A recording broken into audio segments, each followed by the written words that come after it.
how to play Roblox in PS4. Hey everybody, welcome back to our channel. In today's video, I will guide you through the steps on how you can play Roblox on PS4, so make sure to watch the video till the end. Now, if you wasn't aware, then Roblox has officially launched itself on PS4. And if you want to play Roblox in PS4, all you basically have to do is just head over to your PlayStation Store. Once you head over to your PlayStation Store, from the search bar, which is at the very top of the screen, you'll find the search button here, where in the search button you'll be able to find the option and search for the game called Roblox. So just go ahead and then search for the Roblox game here.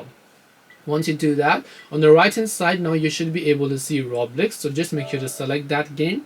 And in order to begin the download processing of that game, all you have to do is just click on the download option, as you'll be able to find it. Now keep in mind, this is a completely free game, so you don't have to pay anything. Just download the game, and after that you should be able to begin playing the Roblox game here. This way you should be able to actually play Roblox on PS4. Hope this video was very helpful. If you have got any more questions, feel free to leave them down below. Thank you for watching till the end of this tutorial, and see you soon in our next video.